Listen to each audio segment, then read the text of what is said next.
Aam Aadmi Party is trying to suggest that there's nothing wrong within the party, everything is good, but the problem is actually with the Bharatiya Janata Party that has coerced these people, that has put pressure on these people, these MPs who have now rebelled against the party. There was speculation that Raghav Chadha might join the BJP very soon after he was removed from the post of Deputy Leader of Rajya Sabha. But did you expect this kind of a mutiny? Did you expect 7 MPs to leave Aam Aadmi Party and join BJP?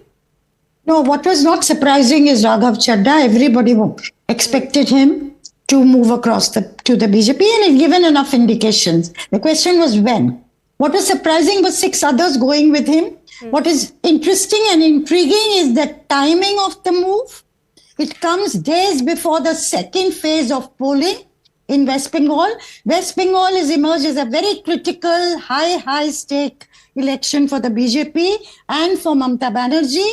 And Mr. Amit Shah has said that they have won out of 152 seats where elections took place yesterday.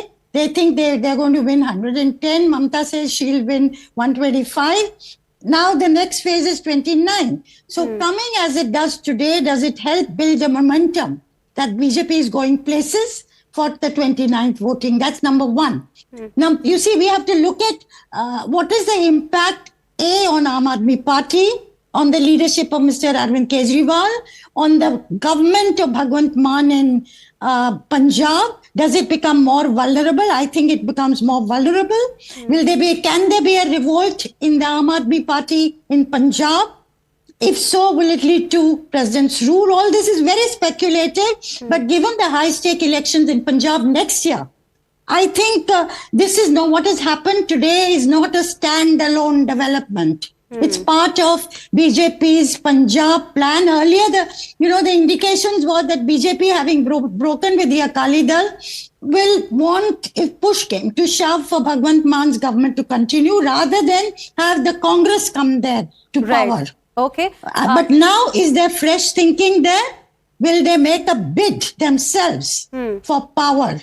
And remember, Mr. H.S. Pulka joined them, this very respected lawyer, and others may join in the future. So I think we are now going to see things unfold. Of course, to get 7 MPs in the Rajya Sabha in the BJP does help. Tomorrow they are going to have to pass the One Nation, One Election law and other laws. The Women Reservation Bill fell. So anyway, those are side stories. Right. The essential story is the plan for Punjab.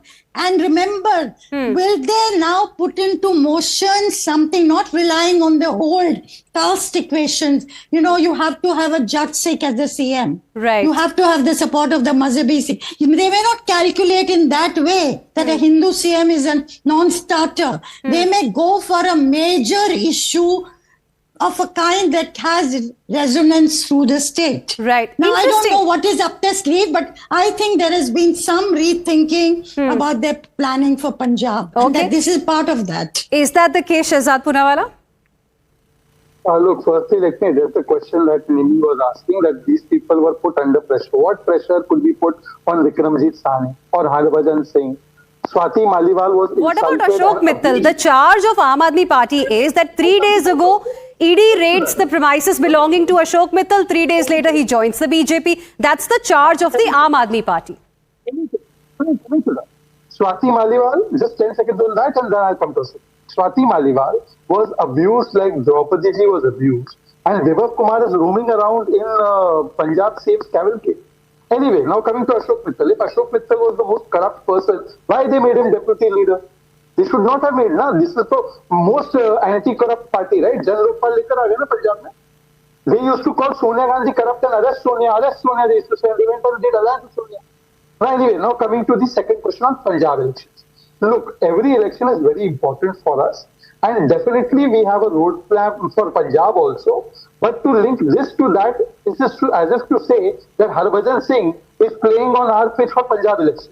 I think that is doing great disservice. I think the real thing that we are all running away from is that there is a problem in the Aam Aadmi Party. Aam Aadmi Party ये करती रही, दूर चेहरे पर थी, आईना साफ करती रही. Yogendra Yadav and Ashutosh, Neerja ji knows them very well personally also because she is such a senior journalist. You ask them why they have left Aam Aadmi Party, and Neerja knows the real reason why they are leaving, why people are leaving. Forget politics. Why they are leaving Arvind Kejriwal, Neerja ji also knows.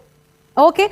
I will go across to Ms. Neeja in just a bit. Let me take the comments from Akashdeep Muni as well. Akashdeep Muni, do you think there are similarities here, between Congress and the Aam Aadmi Party? Because instead of looking at what's really happening within the party, the blame is being put on the other political parties that these netas are joining. We've seen this happening with the Congress netas as well, who quit the grand old party, joined the BJP, doing very well.